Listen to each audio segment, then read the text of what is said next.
하나님의 말씀은 사무엘상 19장 7절에서 12절 말씀입니다. 요나단이 다윗을 불러 그 모든 일을 그에게 알리고 요나단이 그를 사울에게로 인도하니 그가 사울 앞에 전과 같이 있었더라. 전쟁이 다시 있으므로 다윗이 나가서 블레셋 사람들과 싸워 그들을 크게 쳐 죽이매 그들이 그 앞에서 도망하니라. 사울이 손에 단창을 가지고 그의 집에 앉았을 때에 여호와께서 부리시는 악령이 사울에게 접하였으므로 다윗이 손으로 수금을 탈 때에 사울이 단창으로 다윗을 벽에 박으려 하였으나 그는 사울의 앞을 피하고 사울의 창은 벽에 박힌지라. 다윗이 그 밤에 도피하매 사울이 전령들을 다윗의 집에 보내어 그를 지키다가 아침에 그를 죽이게 하려 한지라. 다윗의 아내 미갈이 다윗에게 말하여 이르되 당신이 이 밤에 당신의 생명을 구하지 아니하면 내일에는 죽임을 당하리라 하고 미갈이 다윗을 창에서 달아내리매 그가 피하여 도망하니라. 아멘. 우리는 지난 시간에 요나단이 아버지 사울에게 왜 다윗이 아무 잘못도 없는데 당신을 위해서 일하고 이스라엘을 위해서 싸우고 있는 그를 죽이려 하느냐, 그와 같은 범죄를 범하지 말라 이야기를 듣습니다. 그 이야기를 듣고 사울이 이제 다시는 그렇게 하지 않겠다고 다시 다윗을 불러오라고 그렇게 이야기하죠. 오늘 7절 말씀, 요나단이 다윗을 불러 그 모든 일을 그에게 알리고 요나단이 그를 사울에게로 인도하니 그가 사울 앞에 전과 같이 있었더라. 이것이 사울과 다윗 얘기의 마지막 장면으로 끝난다면 참으로 우리의 마음을 얼마나 흐뭇하게 하고 흐뭇하게 하는 그런 즐거운 이야기가 되겠습니까?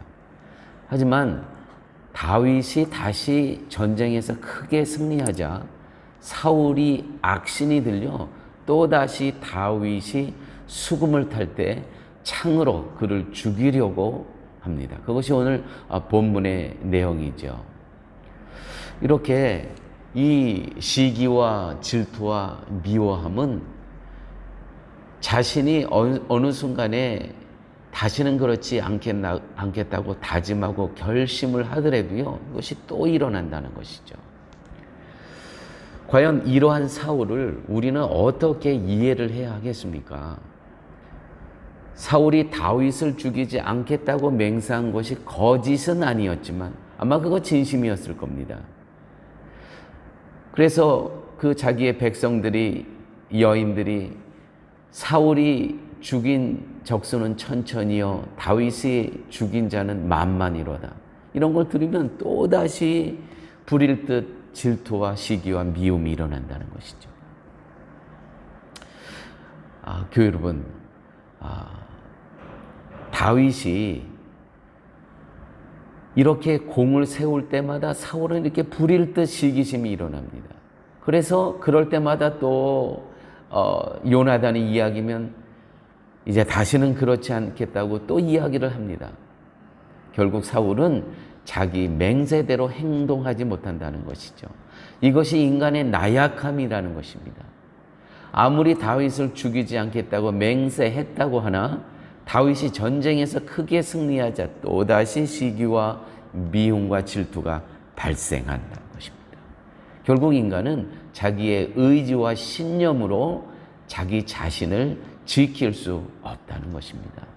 여러분, 우리는 사울에게서 사울의 모습이 우리 안에 있음을 보아야 합니다. 우리도 하나님의 말씀을 대하면서 수시로 마음을 가다듬고 믿음에 대해 굳은 결심을 합니다. 이러한 내 자신을 생각할 때 달라져야 한다는 말은 참으로 공허한 말에 불과할 뿐이라는 것이죠. 로마서 7장 18절에서 21절, 좀 본문이 긴데 제가 쭉 읽어보도록 하겠습니다. 바울의 이야기입니다. 바울의 이야기. 내 속 곧 내 육신에 선한 것이 거하지 아니하는 줄을 아노니 원함은 내게 있으나 선을 행하는 것은 없노라. 내가 원하는 바 선은 하지 아니하고 도리어 원치 아니하는 바 악은 행하는도다.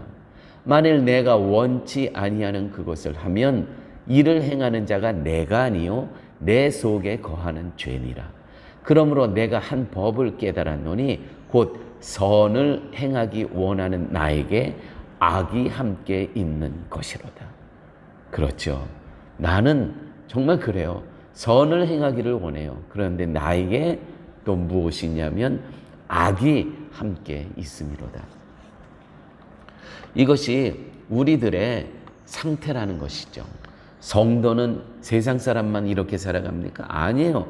이거 사도 바울의 고백이라니까는요. 사도 바울도 이렇게 살았는데 하물며 우리는 어떻겠습니까?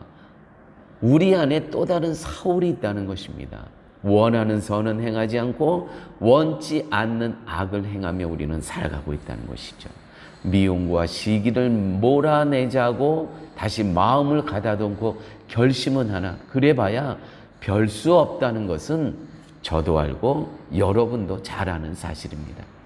여러분, 우리 속에는 사울이 존재합니다. 인간은 자신의 삶에 지배받는 것이 아니라 자기 본성에 의해 지배받고 살아간다는 사실입니다. 그리고 사단은 끊임없이 인간의 이 악한 본성을 자극한다는 것이죠. 이러한 인간의 실체 앞에서 우리가 할 수 있는 고백은 단 하나밖에 없습니다. 예수 그리스도 안에서 하나님의 값없이 주시는 은혜로만 구원을 받는다는 것. 이것이 우리의 현실이라는 것이죠. 우리의 열정, 노력, 우리의 결심, 결단 아무 필요 없습니다. 정말 작심삼일입니다. 그거 다 변해간다는 것이죠. 또다시 제자리로 돌아갑니다. 그래서 우리는 매일매일 십자가의 은혜에 감사하고 기뻐하는 삶을 살아가야 된다는 것입니다. 하나님은 자기 백성이 미움이 없고 시기가 없는 사람이 되기를 원하시는 것이 아닙니다. 그런 게 있습니다. 자기 백성이 극히 윤리적이고 도덕적인 사람으로 달라지기를 원하는 것도 아닙니다. 하나님은 자기 백성이 인간의 나약함과 자기 실체를 발견하고 하나님께서 주시는 값없이 주시는 그 은혜를 의지하기를 원하고 바라실 뿐이라는 것이죠. 이것으로 성도는 자신에게 매이지 않는 자유로운 자로 살아갈 수 있다는 것입니다. 복음 안에서 자유인이 바로 이런 것이라는 것이죠. 복음 안에서 자유인으로 살아가는 것입니다. 이 은혜를 잃지 않는 성도님들과 제가 되기를 간절히 바랍니다. 아버지 하나님 감사합니다. 우리 안에 두 본성이 있음을 깨닫게 하여 주심을 감사합니다.